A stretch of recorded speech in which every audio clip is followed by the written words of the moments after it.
Hola chicos, bienvenidos a esta clase.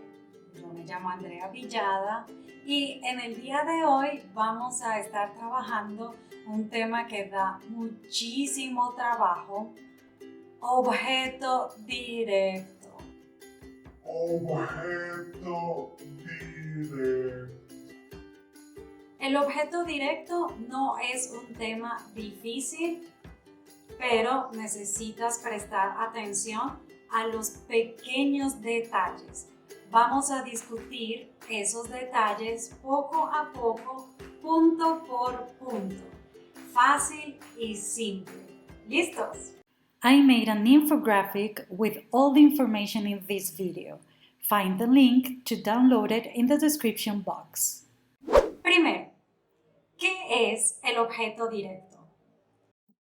I'm gonna make my explanation in English. I don't want you to miss a thing, okay?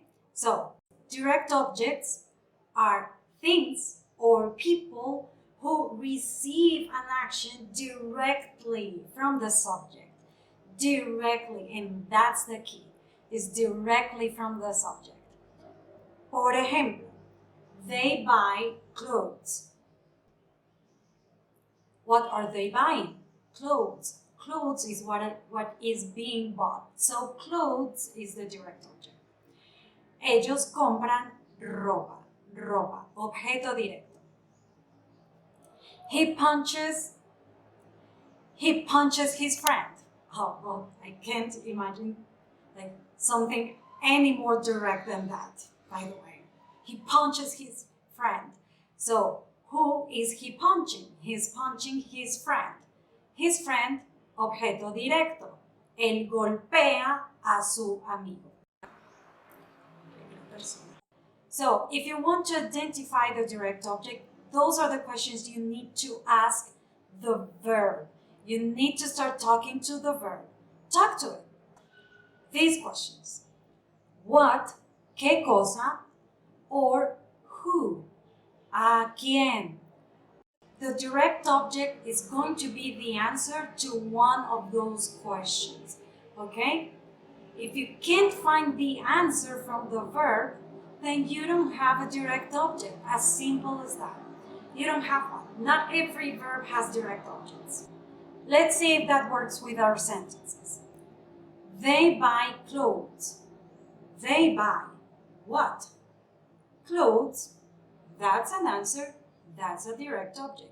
¿Qué compran? Ropa. Objeto directo. He punches his friend. Who? He punches who? His friend. That's an answer. That's your direct object. Fácil, ¿cierto? Pan comido. Now, let's see more examples. He drives his car. What does he drive? His car. Objeto directo, el carro. Él maneja su carro. I love my mom. Who do you love? My mom. Objeto directo, mi madre. Yo amo a mi madre. We clean the house. What do we clean? The house. Direct object. Objeto directo. La casa. They go to the beach. They go what? What do they go? That sounds like a wrong question. Let's try with the other one. Who do they go? Who do they go? So, I can't find the answer to what or who from this verb, so I don't have a direct object. The right question for this verb would be where. Where do they go? They go to the beach. But where is not a question for direct object. Not all verbs allow direct objects. That's why we have two groups of verbs. Transitive verbs. These verbs are the ones that allow direct objects, such as buy, visit, give, cook, eat, and lots of verbs. Verbos intransitivos, intransitive verbs, the ones that indicate actions that not necessarily need a direct object. To walk, to go, to travel, to arrive, and many others. If you find yourself still struggling identifying the direct object, I have a test for you that I found on the internet. This is what you're going to say.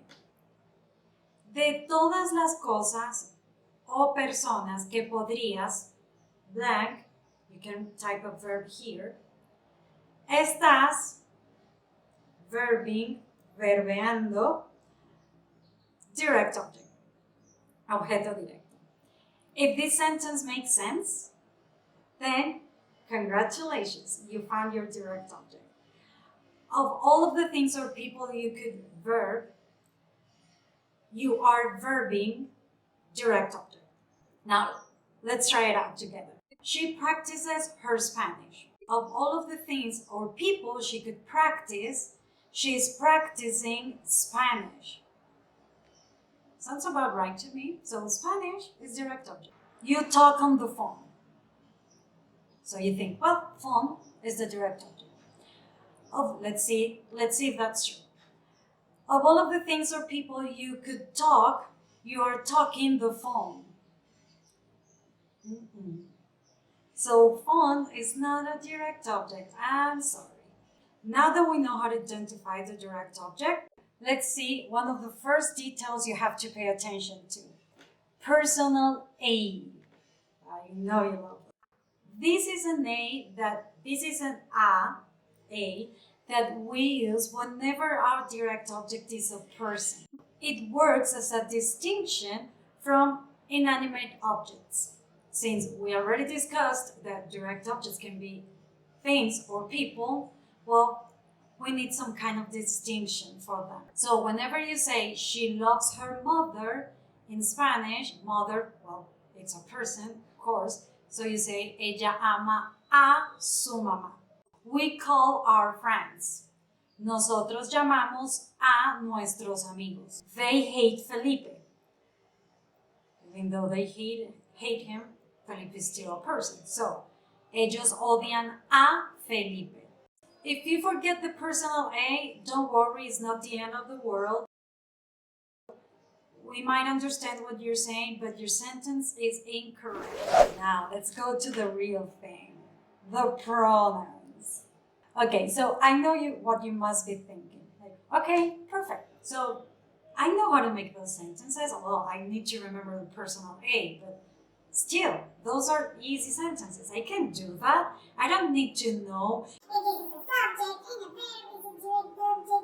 I don't need those things to speak. But let's see why we need direct objects and why we need to identify them correctly. Let's read this paragraph together. Andrea bakes a cake, and she takes the cake out of the oven. Then she cuts the cake and she shares the cake with her family, and they really like the cake. Do you speak like that? I don't think so. Neither do we. After the first time we say cake, we can start replacing that word for a pronoun. Andrea bakes a cake and she takes it out of the oven, then she cuts it and she shares it with her family, and they really like it. Right? Well, we do exactly the same. But in order for us to know the pronouns that we're going to be using, we need to know our direct object. The pronouns that we use, in order not to sound repetitive, are these. Me, if the direct object is me, then I say me. If the direct object is you, te. If the direct object is him, lo. If it's her, la. And if it is a thing, lo, la, depending on the gender. If it is us, then you say nos. If it is them, los or las, depending on the gender. If it is you guys, it's los and las, again, depending on the gender. And if it is something, plural, a thing, then you say los or las, depending on the gender. So, me, te, lo, la, nos, los, y las. These pronouns work to replace both people and things. For things, we're only going to use lo, la, los, las. For example, she loves her mom and she calls her every day. Ella ama a su madre y llama. She calls who? She calls her mother. So mother is going to be the direct object for the verb to call. But since we already said mother, we need a pronoun, right? So since mother is singular, because it's just one mother, we're going to pay attention to the first group of pronouns that are singular as well. Me, te, lo, and la. Mother is singular feminine, and the only one feminine that I have there is la. So la is the pronoun to replace mother. So that's the pronoun. Now that we know the pronoun, let's see the second most important detail about direct objects. When you're using these pronouns, you need to use them right before the conjugated verb. And that's one difference about Spanish and English. We use those pronouns before the conjugated verb and not after it. So we say, ella ama a su madre y la llama. It's not correct to say llámala y la llama right before the verb. That's why I know you've heard this before. That's why we say yo te amo and not yo amo te.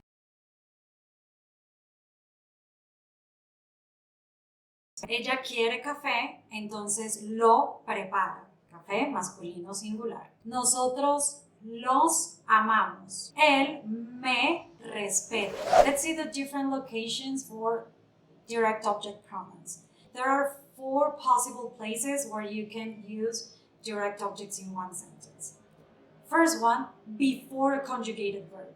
Yo te amo, lo queremos visitar. Second position. After infinitive verbs, creating one word. Queremos visitarlo. Trabajamos para ayudarte. Third one. After affirmative imperatives. Llámame mañana temprano. Hazlo pronto. 4. After INGs, after gerund. Están escuchándonos. Another way to say this, remember the first rule before conjugated verbs, so we can also say nos están escuchando. Yo te escuché leyéndolo. So those are the direct objects. So there are 2 main things you need to remember about direct objects.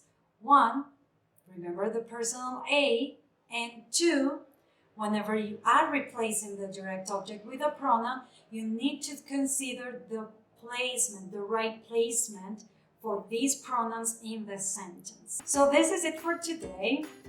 It was a long class, and I hope direct objects are crystal clear for you now, because then we're adding indirect objects, which are a pain in the ass. So practice your direct objects. I'm gonna be leaving you some exercises you can try, and with the answers, of course. And if you have any questions, just ask me. I'll be glad to answer them. Nos vemos prontito. Besitos en la próxima clase.